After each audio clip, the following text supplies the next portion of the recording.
Hello everyone, खुलुमबाय बयनिसिमबो आरो दिनैनि आंनि गोदान गुबुन मोनसे भिडिअ नोंथांमोनखौ फिन खेबसेबाव बरायहरफिननाय थाबाय लोगोसे बयनिसिमबो गुड मर्निं आरोना लोगोफोर ओमफ्राय दिनैनि ब्लगाव मा खिन्थालांनो हायो नोंथांमोना जोबजासिम नायलांबानो जाबाय आरोना स्किप खालामनाङा लोगोफोर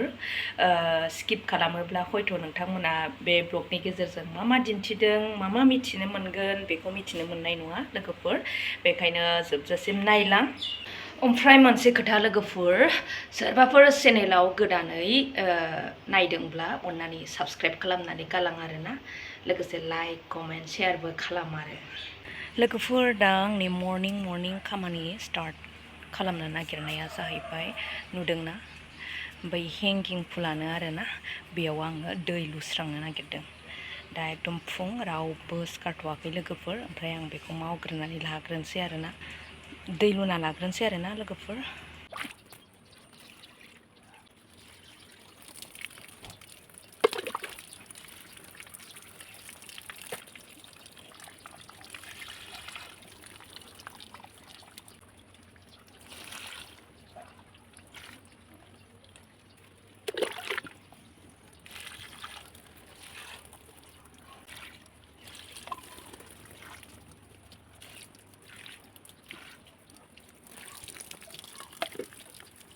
लोगोफोर दा आङो फुरा बे हेंगिं प्लान्टआव दै लुना होजोब्बाय आरोना बेलाय ओमफ्राय आंना मामि फिसायाबो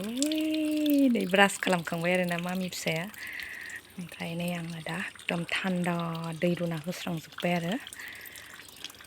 लोगोफोर बे फुला एबार मोजां जायासै आरोना माने गायजेननायनिफ्रायनो आङो चेन्ज खालामनाय जायाखै नालाय जायगाखौ ओंखायनो माने मोजां सेहेरा जाबोआसै माने बेवहाय फुराना दङ नै ओमफ्राय बै गोदाना ग्रिन हेल्दि जाबोदों आरोना नैबे फुराना फुरा 3 बोसोर जाबाय बियो आं जायगाखौनो चेन्ज खालामाखै आरो नेक्स्ट आङो चेन्ज खालामसिगोन नैबेबायदि आरो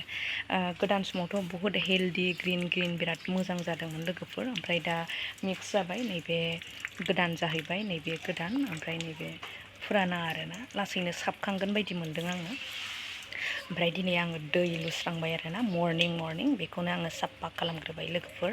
नोंथांमोना जोबजासिम नायलां आरोना भिडिअखौ ओमफ्राय नोंथांमोना नुखाबाय नै जानांगौ जायासै आरोना सेहेराफ्रा सिगाङाव बिराद हेल्दि ग्रिनमोन आरो लोगोफोर ओमफ्राय दा नै माथो होनबावनो आरोना आंबो अलसिया जाबाय अलसियाखौनो होननांसिगोन दा माने आं सोलायला होननानैनो दोननाय जादों आरोना लोगोफोर नै नोंथांमोना नायदो आरो लोगोफोर आंहा न' गैथ'वाब्लाबो बेबायदिनो आंनि हेबिट बायदि आं जेरै गोसो बिदिनो आङो साजायनानै थायो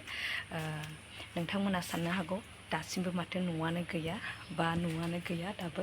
बेबायदि साननो हागौ नाथाय आं लुथ'वाखैसो लोगोफोर लुसिगोन लासैनो जेब्ला लुगोन नोंथांमोनजों शेयार खालामगोन आरो लोगोफोर आरो बायदि रोखोमनि फुलजों आं साजायनानै थागोन लोगोफोर नायदो देरा गेग्रेबाबो आं बेबायदि साजायनानै थायो आरो न' गैया मालाय मा जानो लोगोफोर नोंथांमोनाबो सोरबाफोर फुल गायनो मोजां मोनोब्ला थारैनो बेबायदि जेरै आं साजायदों बेबायदिनो साजायनानै थायो जानांगौ नङा होनबा लोगोफोर बिदिनो आरोना जायहा फुल गायनो गोसो गायो साजायनो गोसोफ्रा साजायखायो आरोना लोगोफोर गायनो गोसो गैयिफ्राथ' गायखाया नङा होनबा मालाय स्र'खौसो मोजां मोनखायो लांदां स्र' साफाफोरखौसो ओमफ्राय फुल मोजां मोनैफ्रा दाखोर मोनो आरो लोगोफोर ओमफ्राय आंहा फुलनि गेजेराव थानो जोबोद मोजां मोनो आरो बिबार थायोब्ला बायदि गाबनि सिखिरिबो नुनो मोनो लोगोफोर बिराद हेपि आरो आङो ना बेफोरबायदि नुयोब्ला ओमफ्राय जोंहा बियानैया नै स्कुलाव थांनो रेडि जाबाय ओमफ्राय नोंथांमोनजों जोंहा बियानैयाथ' फैबाय थाखायो नुजाफैबाय थाखायो ओमफ्राय दा थाइलुआ फार्स्ट इउनिट टेस्ट आरो सेकेन्ड इउनिट टेस्टआथ' जानानै थांखांबाय ओमफ्राय अल साबजेक्ट माने 30 फुरा मोननायनि थाखाय फार्स्ट इउनिट टेस्टआव मोनसे बक्स मोनदोंनो ओमफ्राय सेकेन्ड इउनिट टेस्टआवबो मोनसे बक्स मोनदों फार्स्ट इउनिट टेस्टनि बक्सआ बबे खिथादो दे बियो रेड ब्लेकनियाना ओमफ्राय सेकेन्ड इउनिट टेस्टनिया नैबे गथ'आ जोबोद गोसो होयो फरायनायाव जोबोद मोजां मा होनो बिराद नाजानाय दङ आरोना गथ'आ ओमफ्राय दा जोंहा हाबियालि जानो थांगासिनो ओमफ्राय दा रेडि जागासिनो आरोना अनसायलु हाजोब्बाय ना हाबियालिनि थाखाय हाजोबथारबाय एकदम क्लियार दे नोंनि लोगोफोरखौ बुंहरदो दे हाय होनदो दे हाय होननांगौ हाय लोगोफोर फुंनिफ्राय लानानै नै दासो आङो ब्लग बानायफिनबाय आरोना लोगोफोर ओमफ्राय माने आं दा फिसाजोखौ स्कुला सुट्टि जाबाय नालाय आङो लानानै फैबाय ओमफ्राय दा एसे शेयार खालामनांगौ दंबावो लोगोफोर भिडिअखौ जोबजासिम नायलां दा दिन्थिनोसै आरोना आं बेलाय लोगोफोर नै आंना बिबारा बारबोफिनबाय सेकेन्ड टाइम काटिं खालामफिननाया नै जि मिजि मिजि मिजि मिजि नै बिबार लादों आरोना इलाय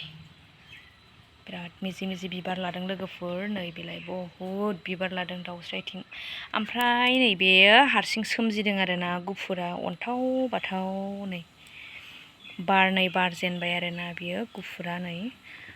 ओमफ्राय आं बेखौ आलादा खालामनानै दोनदों आरो बेखौ नैलाय एरहोनांसिगोन बेखौ ओमफ्राय नै बेलाय बेयावबो बारबाय ओमफ्राय बेयावबो बारजेनफिनबाय नै लोगोफोर बेलाय आरोबाव आंनि बिबार दंबावो बैलाय आंना बिबारा